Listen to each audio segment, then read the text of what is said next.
हैं? इसमें खुल जाएगा। अब उसको खोलने के लिए आएगा। एनसीईआरटी का क्लास 11 का फर्स्ट पार्ट तक खोल दो। एक मिनट में आ रहा हूं। तब तक खोलो इसको हमारे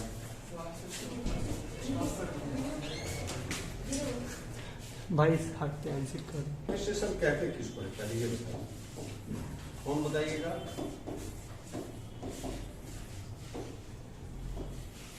हिंदी में इसको कहेंगे प्राकृतिक वनस्पति। प्राकृतिक वनस्पति का मतलब क्या हुआ?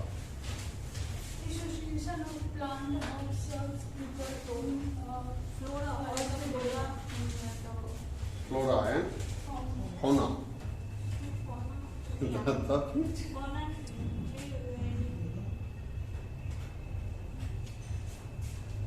Plant association found on this earth surface which developed naturally. है ना? जैसे मानव उसके लिए नहीं रिस्पॉन्सिबल है।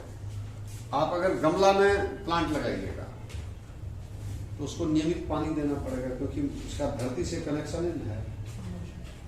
पानी नहीं दीजिएगा तो फिर गमला सीमित है, सूख जाएगा, उसको मिट्टी सूख जाएगी तो उसका भोजन कैसे करेगा, है ना? वही आप प्लांट को आप जमीन में मिट्टी में गाड़ दीजिए, लगा दीजिए, तो शुरू में 1-2 दिन आपको नरिशमेंट करना पड़ेगा, उसके बाद जमीन के नीचे से पानी दे देगा। नहीं, आप किसी रास्ते में कहीं जहां से आप आते हैं बड़ा बड़ा पेड़ देखते होंगे, या पटना मेंस कॉलेज है उसके आसपास में भी पेड़, अंदर में भी पेड़ है ना, तो उसको पानी देते हुए किसी को देखे कि मोटा पेड़ है उसमें कोई पानी दे रहा है, या नगर निगम का जो है जो पानी वाला जो टैंकर जाता है कि चलो इसमें पानी दे दो।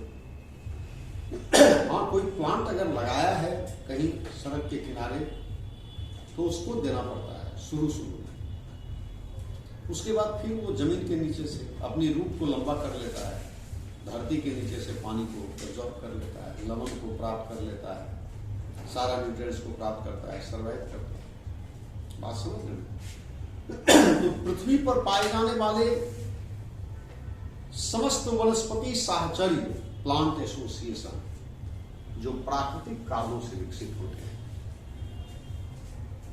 इसके अंतर्गत न केवल हम लंबे पेड़ को शामिल करते हैं बल्कि झाड़ी, झुड़मुट, घास, जितने भी वनस्पति के रूप हैं, प्लांट के जितने भी फॉर्म हैं, सभी इसमें शामिल किए जाते हैं। In natural vegetation we not only include tall trees but grasses, bushes, है ना? Thorny shrubs, herbaceous plant, etc. समस्त all types of natural vegetation या all types of plant association are included in natural vegetation. समझ रहे हैं? अब देखिए, प्राकृतिक वनस्पति हमारे लिए बेहद जरूरी है, नेचुरल वेजिटेशन हमारे लिए बेहद जरूरी है। इसके महत्व को अगर हम एक्सप्लेन करें तो शायद शब्द कम पड़ जाएंगे। पेड़ पौधे, जंगल धरा का आभूषण है। आभूषण समझते हैं? ऑर्नामेंट। इस पृथ्वी का ऑर्नामेंट है। जैसे मान लीजिए महिला अगर ऑर्नामेंट ना पहने तो उसका जो सौंदर्य है उतना अच्छा नहीं लगेगा अच्छा। अब वही ऑर्नामेंट पहनती है, जेवरात पहनती है, तो देखने में वो सिर्फ समझ जाता है बहुत बड़ा आदमी है समझ रहे, उसका महत्व बढ़ जाता है। तो उसी प्रकार ये धरातल का आभूषण है, ये कवर है, धरातल का कवर है, ये सॉइल इरोजन से प्रोटेक्ट करता है। जैसे पेड़ पौधा के महत्व को हम अगर बताएं, इसके महत्व है, इसके लाभ ही लाभ हैं, ये लाभ केवल देता है, लेता कुछ नहीं। बात समझ रहे हैं? पेड़ पौधा, जंगल हमें शुद्ध वायु, फ्रेश ऑक्सीजन देती है, प्राण वायु जिसको आप कहते हैं। इसके बगैर जीवन की कल्पना होगी? पेड़ पौधा, जंगल ऑक्सीजन छोड़ता है, कार्बन डाइऑक्साइड देता है। ऑक्सीजन का अहमियत तो अभी कोरोना आया था तो उसमें सब आदमी बच्चा समझ गया ऑक्सीजन क्या होता है, ऑक्सीजन सिलेंडर सब जानता है।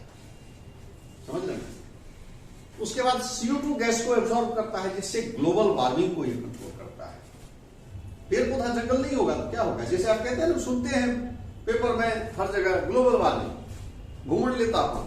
आपकी उस किताब में भी चैप्टर में लास्ट में क्लाइमेट में दिया मैंने ग्लोबल वार्मिंग क्या, घूमंडलीय तापमान, पृथ्वी के औसत ताप में वृद्धि। औसत ताप में वृद्धि क्यों? तो पेड़ पौधा जंगल तो कटता जा रहा है। इन्वायरमेंटलिस्ट कहते हैं कि इकोलॉजिकल बैलेंस के लिए या किसी भी देश या क्षेत्र या प्रदेश के इकोलॉजिकल बैलेंस को बनाए रखने के लिए उसके कम से कम 1/3 भाग पर, 33% भाग पर जंगल होना चाहिए। बट अनफॉर्चुनेटली वनली अभी तो ऐसे डेटा कह रहा है, हमको तो इस पर यकीन नहीं होता है, सरकारी डेटा है, only 24.62% part of India is covered by natural vegetation. तो सोचिए कि कितना कम है। कई दुनिया है, दुनिया में बहुत सारे देश हैं जहां और कम है। तो ये जो है नेचुरल बैलेंस के लिए जरूरी है। पेड़ पौधा जंगल नहीं होगा तो हम जो बर्निंग एक्टिविटी करते हैं, हमारा जो एक्टिविटी होता है, CO2 उसमें निकलेगा ना, CO2 निकलेगा तो उसको एब्जॉर्ब कौन करेगा? एटमॉस्फेयर में उसकी मात्रा बढ़ेगी। एटमॉस्फेयर में उसकी मात्रा बढ़ेगी तो हीट को एब्जॉर्ब करने की उसकी क्षमता बढ़ जाएगी। इसके लिए अर्थ को ज्यादा हीट रेडिएट करना पड़ेगा। इससे क्या होगा? औसत ताप बढ़ जाएगा। बात समझ रहे हैं? इसी को ग्लोबल वार्मिंग कहते हैं। उसके बाद ये सॉइल इरोजन को कंट्रोल करता है। जहां पेड़ पौधा जंगल होता है वहां इरोजन कम होता है, क्योंकि ये मिट्टी को अपनी जड़ों से जकड़े रहता है। वर्षा कराने में मददगार है। वृक्ष लगाओ वर्षा पाओ है। ये मरुस्थलीकरण के प्रसार को रोकता है। It control desertification. आप देखिएगा दुनिया में जितने भी देश हैं जहां डेजर्ट है, डेजर्ट के बाहरी सीमा पर सरकार के द्वारा योजनाओं के माध्यम से पेड़ लगाए जाते, ऊंचे ऊंचे पेड़, ताकि वो बालू डस्ट पार्टिकल्स दूर ना जा सके, वहीं पर रुक जाए, उसके प्रसार को रोका जा सके। तो मरुस्थलीकरण प्रसार को रोकता है, वर्षा कराने में मददगार है, जल के तेज प्रवाह को रोकता है, बाढ़ को रोकता है, सूखा को कंट्रोल करता है ना। और वर्षा जल को अपनी जड़ों के माध्यम से नीचे जाने में माध्यम का काम करता है, इन्फिल्ट्रेशन का काम करता है। इससे भूमिगत जल का विकास होता है। जहां पेड़ पौधा जंगल नहीं होगा, कितनी भी वर्षा होगी, भूमिगत जल का विकास नहीं होगा। जल धरती पर गिरेगा, ढाल के अकॉर्डिंग वो बह जाएगा, चला जाएगा नदी नाले में। नदी कहां पहुंचा देगी? समुद्र में, रोकेगा ही नहीं। लेकिन पेड़ पौधा जहां रहता है तो उसकी तना के माध्यम से उसके जड़ में पानी पहुंचता है, उसका जड़ नीचे जाने में पानी को एक तरह से मीडियम का काम करता है। उसके बाद पेड़ पौधा साउंड पोल्यूशन को भी कंट्रोल करता है। जहां पेड़ पौधा जंगल होगा वहां ध्वनि प्रदूषण नहीं होती है। ये शोर शराबा को भी कम करता है। उसके बाद पेड़ पौधा जंगल जंगली जीवों को आश्रय प्रदान करता है। जितने भी जीव है जंगली जीव, उसका घर क्या है? जंगल ही में है। अगर पेड़ पौधा नहीं रहेगा तो जंगली जीव मर जाएगा ना, सब मर जाएगा ना। मर जाएगा तो हमारा बायोडाइवर्सिटी रहेगा, बायोडाइवर्सिटी नहीं रहेगा तो हम लोग कैसे जीवित रहेंगे? बात समझ रहे हैं? याद रखिएगा, इस पृथ्वी पर जितने भी जीव जंतु हैं, चाहे वो सूक्ष्म जीव हो, बड़े विशालकाय जीव हो, जब ये सभी अक्षुण्ण है तभी हमारा जीवन अक्षुण्ण रहेगा। अगर इसमें से कोई एक मरेगा तो उस पर दूसरा टिका, वो मरेगा, फिर तीसरा मरेगा, चौथा मरेगा, और पूरा तंत्र बिखर जाएगा, है ना। बचपन हम लोग कभी गांव जाते थे तो खेलते थे, शाम में स्कूल था ना, तो वहां स्कूल का कंस्ट्रक्शन का काम सब दिन सरकारी काम होते रहता है ना। तो ईंट जमा रहता है, तो ईंट को क्या करते थे? खड़ा कर देते थे, ऐसे करके, राउंड करके, ऐसे लंबा होता है ना, इतना डिस्टेंस पर खड़ा कर दिए। खड़ा हो गया एक पंक्ति से, कुछ शेप बना दिए। एक ईंट को यहाँ किनारे पर गिराइएगा तो वो दूसरे पर गिरेगा, दूसरा तीसरे पर गिरेगा, चौथा पर, ऐसे करके सब पूरा गिरेगा। तो उसको बाद में समझे कि हमारा इकोलॉजी भी इसी तरह से है। अगर इकोलॉजी में कोई एक जीव खत्म होगा तो उस पर डिपेंड दूसरा जीव खत्म होगा, फिर उस पर जो तीसरा होगा, फिर चौथा, तो पूरा हमारा सिस्टम ही। और सबसे लास्ट में हम लोग, अंततः प्रभाव किस पर पड़ेगा? हम लोग पर पड़ेगा। ये है। उसके बाद पेड़ पौधा अपनी पत्ती को गिराकर सड़ाकर मिट्टी में मिलाता है, जिससे ह्यूमस की मात्रा बढ़ती है। इससे सॉइल की फर्टिलिटी बढ़ती है। बात समझ रहे हैं? सॉइल की फर्टिलिटी बढ़ती है। आप देखते होंगे किसान सब क्या करते हैं, सड़ा गला चीज, घास, खरपतवार सब सड़ा गला रहता है, खेत में डालता है। इससे क्या ह्यूमस की मात्रा बढ़ती है। बात समझ रहे हैं? आजकल देखते हैं लोग फर्टिलाइजर की जगह पर इसका ज्यादा प्रयोग करते हैं, हरी खाद का प्रयोग करते हैं, सड़े गले चीजों का प्रयोग करते हैं। उसके बाद पेड़ पौधा जंगल पशुओं के लिए चारा देता है, भवन निर्माण सामग्री देता है, जो घर बनता है बिना लकड़ी का घर बनेगा। उसके बाद ईंधन के लिए लकड़ी देता है, भवन निर्माण सामग्री देता है, औद्योगिक कच्चा माल देता है, और अपनी छांव से शीतलता प्रदान करता है। देखते हैं कोई पेड़ रहता है, जब तेज धूप थी, आप भी कभी चलते होंगे स्कूटी से, तो तेज धूप में कहीं जरूरी पड़ गया, कोई कॉल ही आ रहा है, तो आप रोक के ना बात कीजिएगा। गाड़ी चलाते हुए बात तो नहीं करना चाहिए, नहीं करना चाहिए।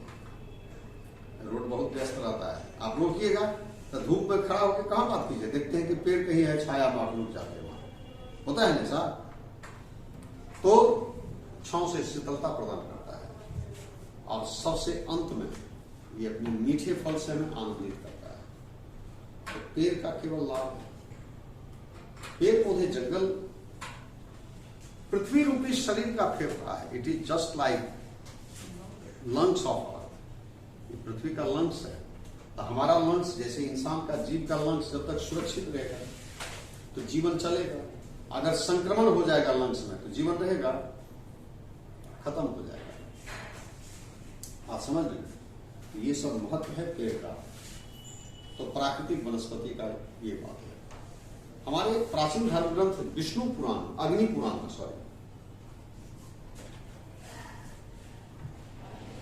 अग्नि पुराण में एक वृक्ष को 10 पुत्र के बराबर बताया गया है। एक वृक्ष को 10 पुत्र के बराबर बताया गया है। उसमें कहा गया कि वृक्ष रूपी पुत्र भी ऐसा जिसकी देखभाल, जिसका नरिशमेंट, जिसकी सेवा शुश्रूषा मात्र 5 वर्षों तक करनी पड़ती है। तत्पश्चात जीवन पर्यंत ये अपने लाभ देते रहते हैं। ये सारा लाभ जो भी मैं बताया, बात समझ रहे हैं? जीवन पर्यंत लाभ देते रहते हैं। वृक्ष की औसत जीवन काल, उसकी आयु 100 साल होती है। हम पेड़ की बात करें, आप ऐसा नहीं समझ लीजिएगा पपीता का भी पेड़ होता है, अमरूद का भी पेड़ होता है, वो नहीं। पेड़ शीशम, सखुआ, सागवान, महुआ, आम, जामुन, कटहल, इस तरह के पेड़ की बात नहीं कर रहा। चंदन, इसकी औसत आयु 100 साल होती है। समझ रहे हैं? ये 100 साल में पेड़ अपने जीवन काल में केवल लाभ ही हमें देता है, इसका हानि नहीं। समझ रहे हैं? ये सब बातें हैं इसकी। अब है कि प्राकृतिक वनस्पति के विकास पर natural vegetation, development of natural vegetation is influenced by climate. प्राकृतिक वनस्पति के विकास पर जलवायु का सबसे ज्यादा प्रभाव पड़ता है। वैसे आपको याद रखना है कि प्राकृतिक वनस्पति के विकास पर 3 फैक्टर का प्रभाव पड़ता है। There are 3 factors which influence the development of natural vegetation। पहला फैक्टर हो गया, सबसे बड़ा factor, climatic factor. Climatic factor में क्या आएगा? Temperature, rainfall. दूसरा फैक्टर है एडाफिक फैक्टर। एडाफिक फैक्टर क्या हुआ कि factors relating to soil is called edaphic factor. Uh third human factor, हम लोग कैसे प्रभावित करते हैं? तो हम लोग जब से धरती पर आए हैं तब पेड़ पौधा को काट रहे हैं, उसके डेवलपमेंट को माना होने नहीं देते, नष्ट करते हैं। दूसरा कि हम लोगों में वो गुण है कि हम काटते हैं तो लगाने की भी हम जानते हैं। तो ये मानवीय प्रभाव हो गया। 3 प्रभाव है इसमें। क्लाइमेट सबसे बड़ा कारक है। क्लाइमेट के 2 फैक्टर होते हैं, कंपोनेंट्स होते हैं, temperature, rainfall. And it is said that temperature and rainfall, these two are most important components which influence the development of natural vegetation in a particular region, area। किसी भी प्रदेश में किस प्रकार की वनस्पति होगी, इसकी जानकारी वहां के तापमान, वर्षा से पता किया जा सकता है। अगर तापमान पर्याप्त है, वर्षा भी पर्याप्त है तो सघन वन होंगे। तापमान पर्याप्त नहीं है, वर्षा पर्याप्त है तो भी वनस्पति का विकास होगा। अगर तापमान पर्याप्त है लेकिन वर्षा नहीं है तो वनस्पति का विकास नहीं होगा। तो यही कारण है कि तापमान वर्षा के वितरण में अंतर पाया जाता है, इसीलिए वनस्पति के प्रकार में भी अंतर पाया जाता है। हम जानते हैं कि भारत की जलवायु, the climate of India is tropical monsoon type. Tropical monsoon type, tropical monsoon climate, rainfall occur in summer season between June to September. In fact, in 4 months, 80 to 85% rainfall occur, and rest 15 to 20% rainfall in 8 months. We can say that in monsoon climate, most part of the year, some part of the year is dry, in which there is lack of sufficient moisture. So plants and vegetation of monsoon climatic region adapt, and they generally shed their leaves in dry season to overcome their moisture loss. वर्षा प्रदेश में चूंकि 80-85% वर्षा जून से सितंबर महीनों के बीच होती है, यानी 4 महीनों में 80-85% वर्षा होती है। शेष जो 8 महीने हैं उसमें 15 से 20% वर्षा होती है। इसीलिए यहाँ वर्ष का एक भाग, बड़ा भाग शुष्क होता है। तो ऐसी स्थिति में पेड़ पौधे वनस्पति इन शुष्क मौसम में अपने नमी ह्रास को रोकने के लिए, क्योंकि धरती के नीचे से पानी लेता है ये उस समय, किसी तरह से सरवाइव करता है, तो अपने नमी ह्रास को रोकने के लिए ये क्या करते हैं, नेचर के साथ एक तरह से एडेप्टेशन कर लिया, अनुकूलन, सारे पत्ती को नीचे गिरा देते हैं। न रहेगा बांस, न बाजेगी बांसुरी, न रहेगी पत्ती, न होगा वाष्पोत्सर्जन, लॉस। तब इसके बाद ये जो तना पर जो सूर्य की किरणें पड़ेंगी भी तो वाष्पोत्सर्जन नहीं होगा। दूसरी बात कि इसके जो तने होते हैं तो उसमें एक मोटा बार्क, छाल डेवलप हो जाता है। आप देखिएगा अपने यहाँ पेड़ में रहता है ना छाल, तो छाल देखिए एकदम सूखा हुआ रहता है, अंदर में कच्चा रहेगा, बाहर से सूखा रहता है। तो सूर्य की किरणें सूखी भाग पर पड़ेगा भी तो वाष्पोत्सर्जन नहीं होगा। तो ऐसे करके ये बचाता है, हिफाजत करता है मॉइस्चर लॉस को, है ना, और सर्वाइव तब करता है।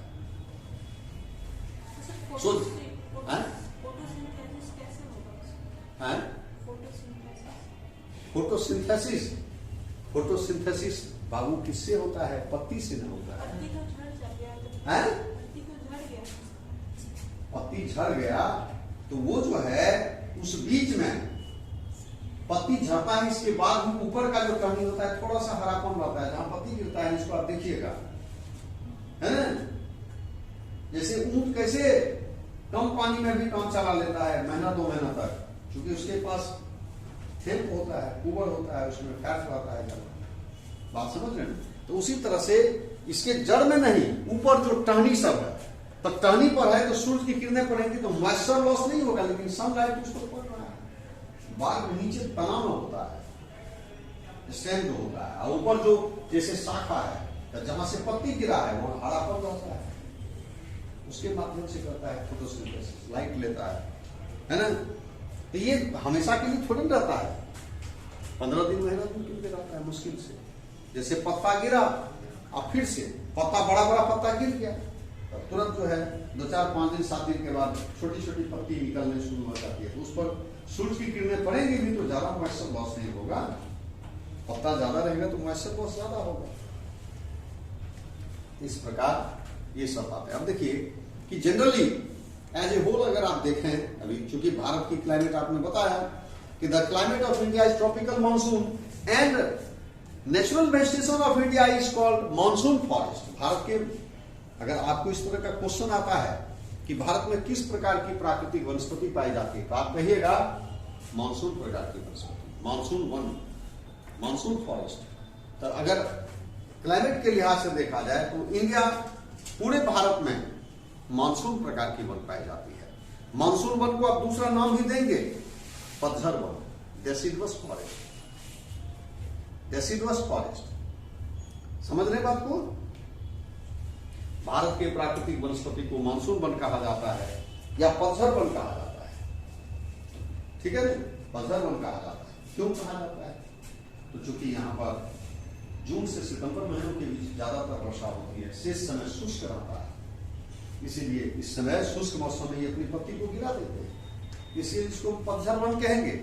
But we know that in different parts of India, different parts of country, the climatic condition is not same. There is difference in distribution of temperature and rainfall in different parts of country. So there are many types of climate, there are many types of vegetation, there are many vegetation types are found in different parts of country. क्योंकि भारत के विभिन्न भागों में तापमान तथा वर्षा के वितरण में समानता नहीं है, अलग अलग भागों में तापमान और वर्षा के वितरण में अंतर पाया जाता है। अतः भारत के विभिन्न भागों में अनेक प्रकार की वनस्पति पाई जाती है। जैसे आप जानते हैं कि मेघालय में मासिन गांव में 1100 cm से ज्यादा वर्षा होती है और पश्चिम में राजस्थान में 25 सेंटीमीटर भी हार्डली वर्षा नहीं हो पाती है। तो वर्षा के वितरण में भारी अंतर है। आप गंगा के मैदान में आ जाएं, कोलकाता में औसत वर्षा 120 सेंटीमीटर, पटना में 105 सेंटीमीटर, प्रयागराज में 96 सेंटीमीटर और दिल्ली में मात्र 56 सेंटीमीटर वर्षा होती है। तो वर्षा के वितरण में इस प्रकार जो स्थानिक परिवर्तन पाया जाता है, स्पाशियल डिफरेंस पाया जाता है, इसी प्रकार तापमान के वितरण में भी अंतर पाया जाता है अलग अलग भागों में। ऐसी स्थिति में यहाँ अनेक प्रकार के वनस्पति रूप पाए जाते हैं। यहाँ का जो पहला वनस्पति रूप है उसको कहते हैं उष्णकटिबंधीय सदाबहार वन। उष्ण कटिबंधीय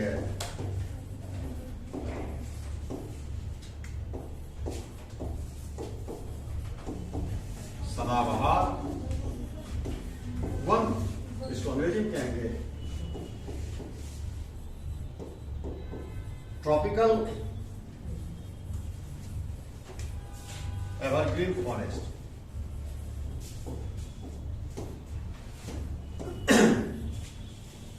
इस प्रकार की वनस्पति भारत के वैसे भागों में पाई जाती है जहां वार्षिक वर्षा प्रायः 200 cm से अधिक होती है। Annual rainfall is generally more than 200 cm and temperature is approximately 24 degrees Celsius. Temperature is 24 degrees Celsius. So due to high temperature and heavy rainfall, अधिक तापमान तथा अधिक वर्षा के कारण यहाँ घने जंगल पाए जाते हैं। यहाँ घने जंगल पाए जाते हैं। घने जंगल, इसको हम कहेंगे अंग्रेजी में डेंस फॉरेस्ट पाए जाते हैं। समझ रहे हैं? जिसमें विभिन्न प्रजातियों के in which varied species of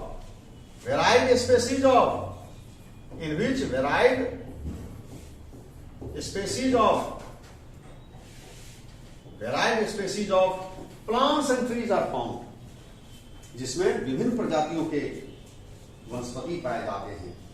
अब देखिए, इस जंगल की सबसे बड़ी विशेषता है यहां अलग अलग जाति के वृक्ष एक साथ पाए जाते हैं। अलग अलग जाति के वृक्ष एक साथ पाए जाते हैं। अब अलग अलग जाति के पत्ता गिराने का काल भी अलग अलग होता है। मान लीजिए जंगल है, इसमें 20-25 प्रजाति के वृक्ष पाए जाते हैं। अब मान लीजिए 2 प्रजाति का वृक्ष जनवरी में पत्ता गिराया, ठीक है ना। इसमें अगर 150 पेड़ है, 150 पेड़ है टोटल, और उसमें 20-25 जाति के पेड़ है, तो 4-5 पेड़ जनवरी में पत्ता गिराएगा। तो अगर 150 पेड़ में 5 पेड़ में पत्ता नहीं गिरेगा, क्या पतझड़ जैसा लगेगा? पता ही नहीं चलेगा। फरवरी में फिर अगला 4-5 पेड़ दूसरे जाति का पेड़ पत्ता गिराएगा, तब तक इसमें पत्ता आना शुरू हो जाएगा। आई बात समझ में? फरवरी में, मार्च में फिर तीसरे जाति का, ऐसे करके किसी भी समय इकाई समय ये वृक्ष पत्ता विहीन नहीं होता है ना, पत्ता विहीन नहीं होता है, लीफलेस नहीं होता है। So this forest is known as evergreen forest. इसीलिए इसको सदाबहार, इस बात को याद रखिएगा, सदाबहार का मतलब ये कतई नहीं है कि वृक्ष पत्ती नहीं गिराते हैं। समझ रहे ना?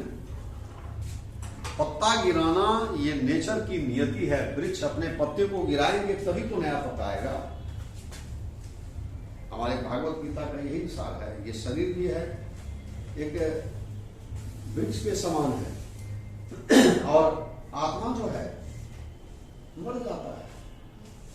सॉरी, आत्मा, शरीर मर जाता है, आत्मा निकल जाता है, इससे खत्म हो जाता है। बात समझ रहे हैं? यानी दूसरा वो शरीर फिर धारण करता है। कैसे हम लोग का कपड़ा जो है फट जाता है तो उसको फेंक देते हैं, दूसरा कपड़ा पहनते हैं, उसी तरह से ये आत्मा भी दूसरा शरीर खोजता है, इस शरीर को त्याग देता है। कब त्यागेगा? जब शरीर बूढ़ा हो जाएगा। समझे बात? जब शरीर बूढ़ा हो जाएगा, जीर्ण शीर्ण हो जाएगा। याद रखिएगा, स्वस्थ शरीर में ही आत्मा निवास करती है। कुछ हद तक सही है। आदमी जब रोगी हो जाएगा तो शरीर रहेगा, आत्मा रहेगा? नहीं रहता है, एकदम स्वस्थ हट्टा कट्टा। अब कहिएगा आदमी तो उसको कोई बीमारी होता है ना, हार्ट अटैक कर जाएगा, उसका हार्ट काम करना बंद कर देगा, वो बीमारी के कारण। लेकिन स्वाभाविक जो मौत होती है ना, नेचुरल डेथ, वो स्वस्थ शरीर जब तक है तब तक आत्मा उसमें निवास करती है। जैसे शरीर जीर्ण शीर्ण हुआ, बस सोचेगी अभी बाबू काम चले, घोड़ा घास खाने वाला नहीं है, चलो निकलो, निकल के चला जाता है। समझ रहे ना? तो उसी तरह से पत्ती नहीं गिरेगा तो नया पत्ती कैसे आएगा? ये सृष्टि का नियम है। तो पत्ता इसमें भी गिरता है, लेकिन एक समय में सभी पत्ता एक साथ नहीं गिराता है, अलग अलग मौसम में पत्ता गिराता है। समझे बात?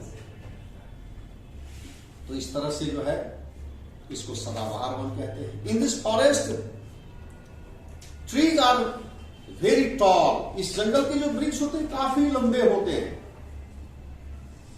अगर आपको इस पर सवाल पूछा जाए क्यों इसके लंबे होते हैं वृक्ष, तो इस जंगल के वृक्षों में होड़ लग जाती है सन रेज प्राप्त करने की। और यहां के जो वृक्ष होते हैं उसमें ब्रांचेस नहीं होते, ऊपर में कैनोपी होता है, छतरी नुमा वितान है ना। तो सूरज की किरणें धरती पर नहीं पहुंच पाती है, इसीलिए धरातल यहां का प्राय दलदल हो जाता है, मार्शी हो जाता है। And climbers are seen. यहां के वृक्षों में बहुत सारी लताएं लिपटी रहती है। जैसे एक पेड़ से लता गया ऊपर, दूसरे पेड़ से नीचे आ गया, तीसरे से ऊपर, तो पता नहीं चलता है कि वो लता का ओर कहां है, छोर कहां है, कहां से आदि है, कहां से अंत है। लताएं लिपटी रहती है। दूसरी बात, in this forest there are hardwood trees. इस जंगल में कठोर लकड़ी वाले वृक्ष पाए जाते हैं, कठोर लकड़ी वाले वृक्ष पाए जाते हैं। जैसे कौन कौन से वृक्ष है? मोहोगनी,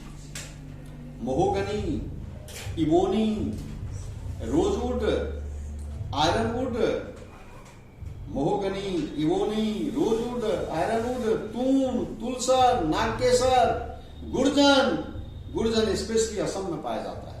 केसुरीना स्पेशली केरला में पाया जाता है। केसुरीना, नारियल, रबर, ये सब पेड़ पाए जाते हैं असम में। केसुरीना केरल में, रबर, नारियल, ये सब पेड़ पाए जाते हैं यहां पर। और एक बात याद रखिएगा, इस जंगल का आर्थिक दोहन नहीं हो पाया है, या बहुत कम, नहीं के बराबर। क्यों? इसके कई कारण हैं। This forest is found in inaccessible area, जहां पर रेल, सड़क, ये सब का विकास नहीं हो पाया है। दूसरा कि hardwood trees are found in this forest. इस जंगल के वृक्ष लकड़ी काफी कठोर होते हैं, जिसको काटना, लकड़ी से आरी से काटिएगा आरी टूट जाएगा, कुल्हाड़ी से काटिएगा कुल्हाड़ी टूट जाएगा, बड़ा कठोर होता है। तीसरा कि varied species of plants and trees are found in this forest. इस जंगल में विभिन्न प्रजाति के वृक्ष एक साथ पाए जाते हैं। बाइक में आपको एक जाति का पेड़ है, एक पेड़ यहां मिलेगा, एक पेड़ वहां मिलेगा, एक पेड़ वहां मिलेगा, दूर दूर बिखरा हुआ, पर काटने में दिक्कत होती है। चौथा कि this forest, the climatic condition of this forest is not suitable for human being. यहां पर जो जलवायु पाई जाती है मानव के लिए अनुकूल नहीं है, क्योंकि इस प्रदेश में बहुत सारे कीड़े मकोड़े, डंक मारने वाला बिच्छू, मलेरिया उत्पन्न करने वाला मच्छर इत्यादि पाए जाते हैं। लकड़ी कटाने के लिए आप लेबर को ले जाइएगा, आपको एक बिच्छू काट लेगा और लेबर को मच्छर काट लेगा, मलेरिया हो जाएगा। तो ये यहाँ का क्लाइमेट जो है इनहाइजीनिक है ना। ये सब कारण है कि इसका विकास नहीं हो पाया। अब है कि in India this forest is found in western part of western Ghat mountain, western part of western Ghat mountain, Andaman and Nicobar island, north mountainous part of waste Bengal, north mountainous part of waste Bengal, and Meghalaya, Assam and adjacent part of that region, Assam Meghalaya का और उसके आसपास में जो सटा हुआ भाग है वहां पाई जाती है। Northern part of west north west north west mountainous part of waste Bengal. उसके बाद in north eastern India, Meghalaya, Assam and its adjacent part ये जंगल पाई जाती है।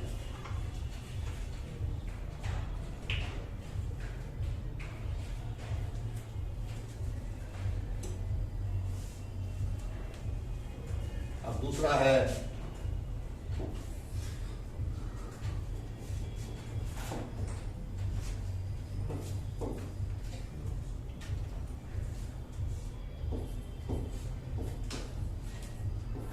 पतझड़ वन, इसको अंग्रेजी में कहेंगे डेसिडुअस फॉरेस्ट। अब देखिए ये वनस्पति वैसे भागों में पाई जाती है जहां वर्षा 100 से 200 सीएम के बीच होती है। आपके किताब में शायद दिया होगा 70 से 200 सीएम होगा, 70 to 200 सीएम। उससे कोई फर्क नहीं, देखिए 10-20 सेंटीमीटर इधर उधर कोई दिक्कत नहीं। 100 से 200 सीएम होती है, तापमान वही रहता है कितना, 24 डिग्री सी के करीब रहता है। यहाँ वर्ष का कुछ समय, some part of the year in this forest, in this region, some part of the year is dry, in which trees generally shed their leaves to overcome moisture loss.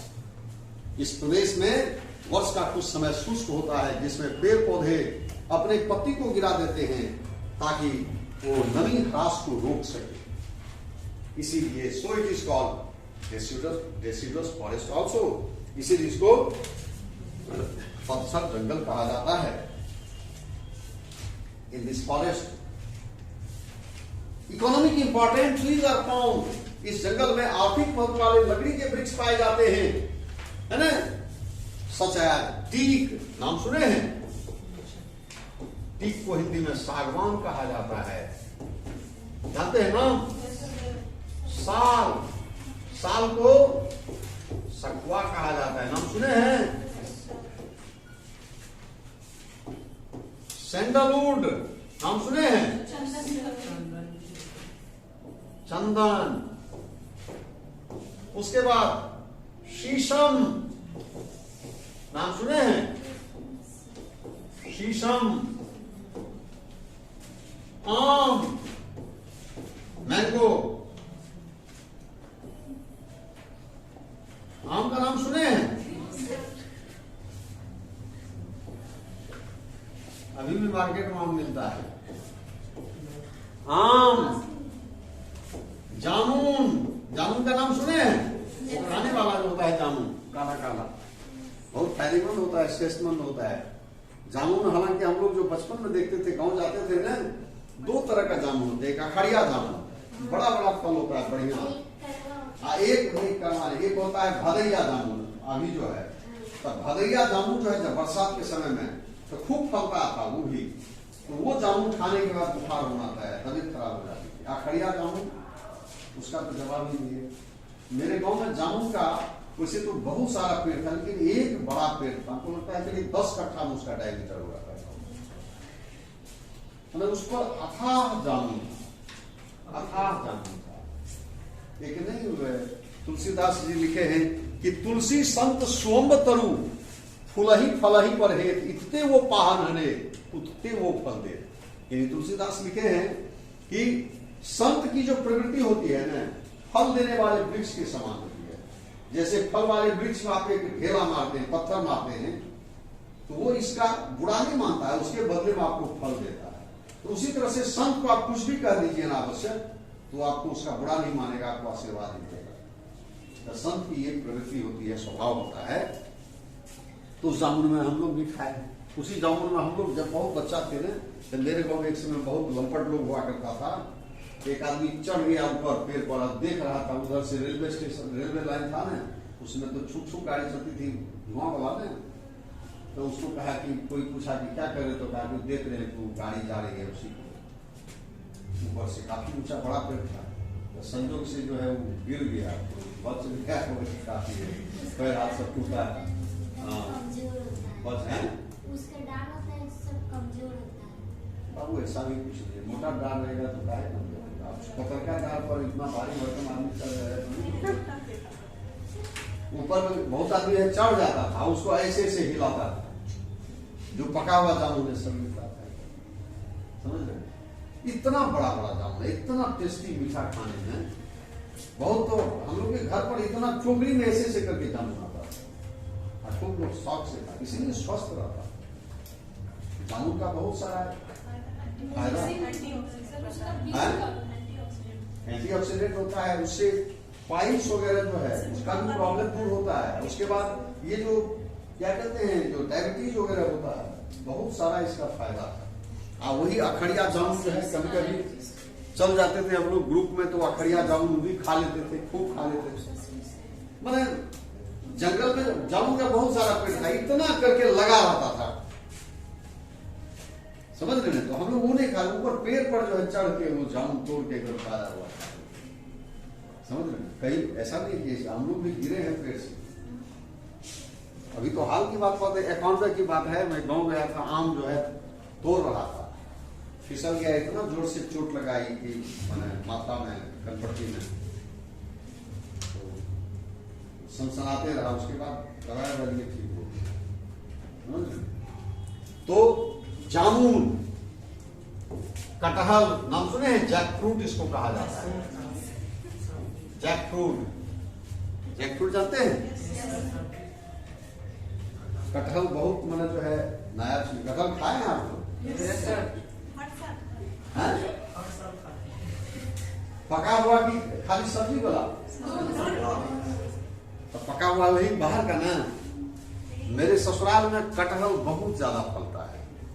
इस बार मेरे यहाँ पर पटना में 5 कटहल आया, जिसमें 2 सब्जी का, 2 बार क्या 5 से ज्यादा 6-7 कटहल आया। तो कितना आदमी को दे दिए थे, अपना भी बनाए सब्जी।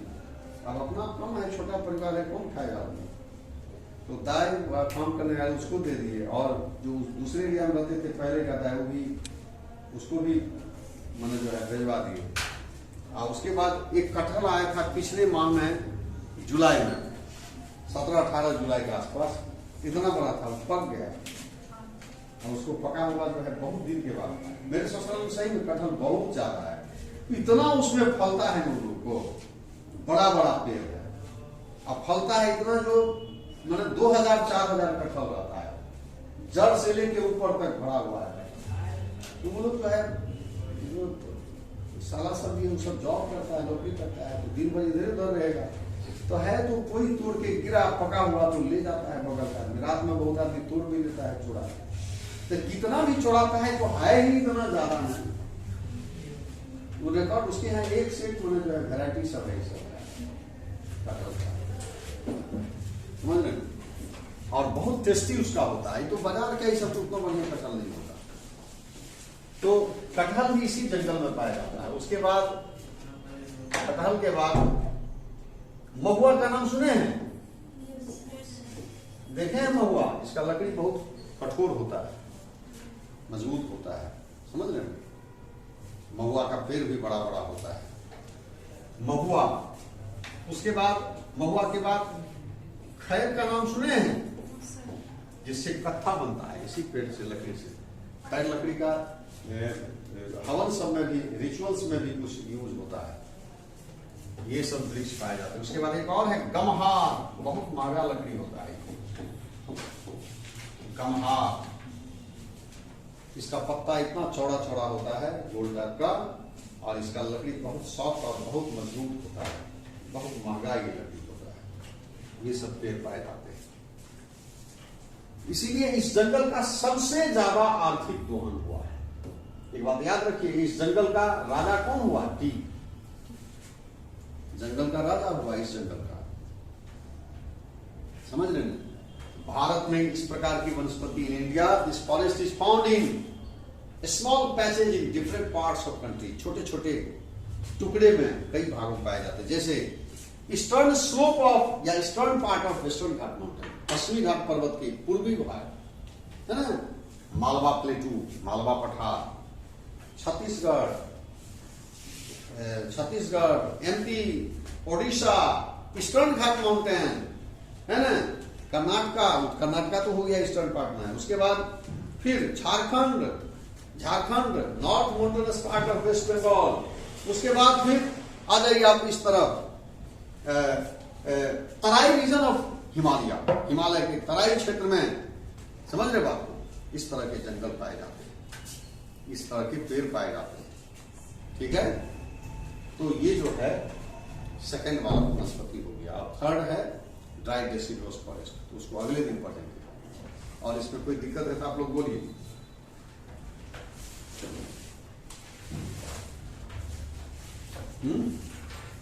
इसमें कोई प्रॉब्लम, कोई इसमें टर्मिनोलॉजी कहीं कोई अगर पूछने वाला हो बोलो बात, तो ठीक? कोई दिक्कत है?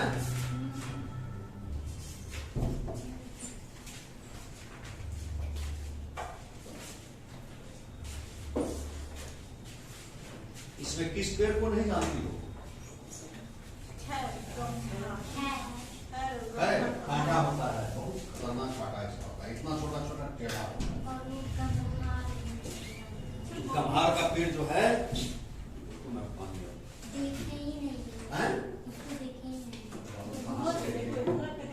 अच्छा मोबाइल पर देखो कम्हार का, गम्हार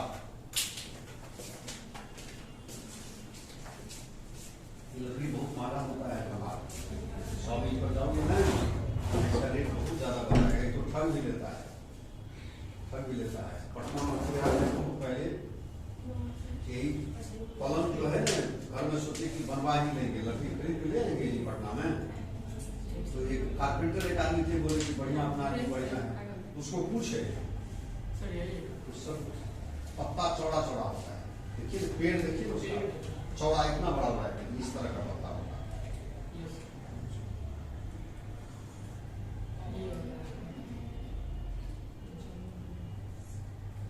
देखो चौड़ा पत्ती है,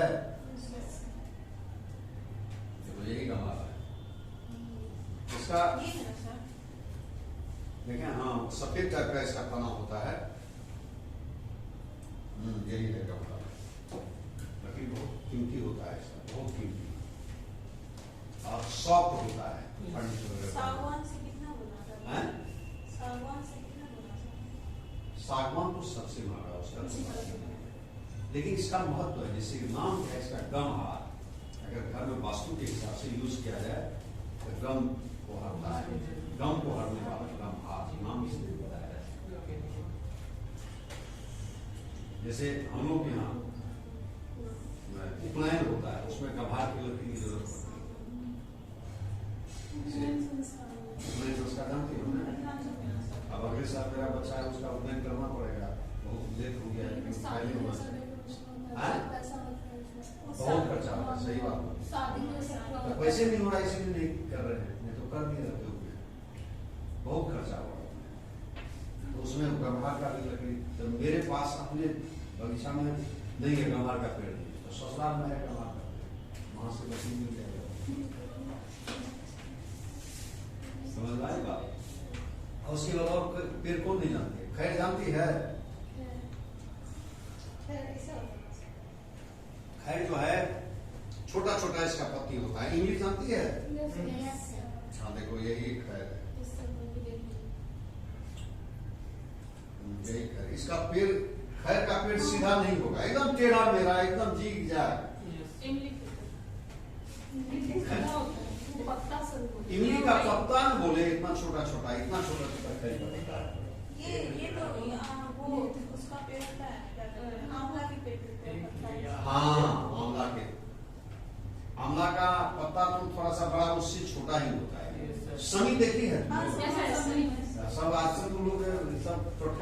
करते हैं सब, घर पर लगाते हैं समी, है ना। तो समी जो है उसी की तरफ होता है। समी में भी कांटा होता है तो लंबा होता है, लेकिन इसका कांटा इतना छोटा चौड़ा एकदम टेढ़ा होगा, अगर पकड़ लेगा फाड़ देगा, बहुत डेंजरस होता है। इस पेड़ को इसलिए जाते हैं, बड़ा महंगा है ये लकड़ी।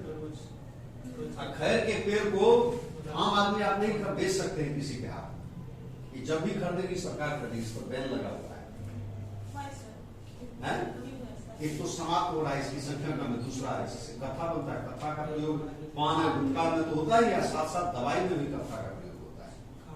कथा का प्रयोग दवाई में भी होता है, मेडिसिन भी बनता है, इसीलिए इसको इसका तस्करी सबसे ज्यादा होता है। बिहार से वो ट्रक जाता है ना, उस तस्कर को हम लोग जानते भी उधर सुपौल साइड में तस्कर सब है, इसलिए कि मेरे पास खुद 500 से ज्यादा खरीद है।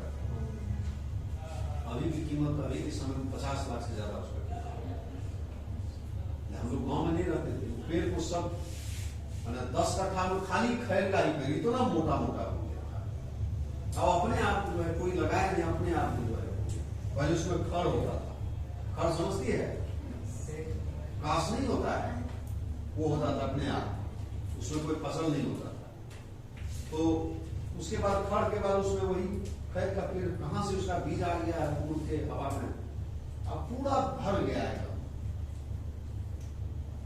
भर गया, काफी मोटा मोटा हो गया, मोटा मोटा हो गया। उसको सब आदमी काटते रहता था, काटते, अब चूंकि दूर गांव में, गांव से बाहर, और उसके अगल बगल में जो गांव था टोला था ना, वो सब काट के बीच में नदी है, तो फ्रीक्वेंट जा नहीं सकते, हम 9 से उतर जाएगा, अभी पुल बन गया है, लेकिन उसमें पुल नहीं था, देखने में दिक्कत होती थी। कोई काट भी रहा इधर से, अगर दौड़ के भी जाएंगे जब तक तो भाग जाएगा किधर, कोई ठिकाना नहीं, तो बताएगा तो सब काट काट के ले जाता था जलावन और काम से।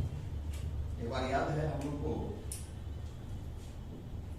87 या 88 की बात है, तो उसको लेबर से जब कटवाए थे, करीब 10 टेलर जो है लकड़ी मिला था केवल। 5 साल 4 साल तक जो है वो लकड़ी, अगर ज्यादा दिन होता है लोग जलाता है सेकने के लिए, पूरा होता है वो करके ले जाता था, इतना चला था, मन बड़ा ढेर लग गया था। तो उसके बाद जो है ले दे के जब सब काट लिया, तो सोचे कि इसको बेच दे, दूसरे आदमी काट लेगा, हम लोग रहते नहीं, उसको बेचने का प्रयास किया। तो बेचने के लिए तो पता चला कि नहीं आप बेच नहीं सकते, तो सरकार नहीं खरीदेगी। तो गए ब्लॉक में पूछे, तो कहा कि इस विभाग में सही में हम ही लोग सरकार ही खरीदी है, लेकिन पैसा नहीं है, इस फंड में पैसा नहीं है, सरकार नहीं बेचेगी, सरकार आप बेच भी नहीं सकते। एक आदमी बोले कि एक आदमी है, चलिए वो खरीद लेता है। आज से करीब 25 साल पहले की बात है, अभी तो उसका अमूल्य कीमत होता है। 25 साल पहले उस 100 के आसपास पेड़ बचा था, वो एक आदमी तैयार हो गया, कहा कि ठीक है हम आपको पैसा दे देते हैं, वो हम गिनती करके शेष जो वगैरह दे देंगे, वो हो गया।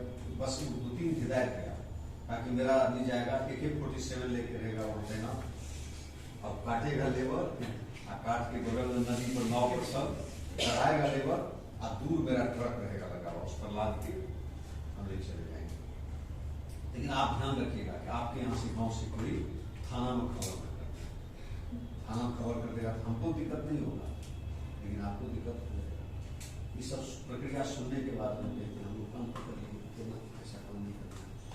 तो बाद में यही हुआ कि सब दूसरे आदमी सब काट काट के खैर का जो पेड़ होता है उसको जैसे ऊपर से कटिंग करके उसका ड्रेसिंग किया जाएगा ना, अंदर में एक लकड़ी होता है सुर्ख कलर का, सत्था जैसे नहीं होता है यहाँ पर, उसको जैसे होते हैं वो जो है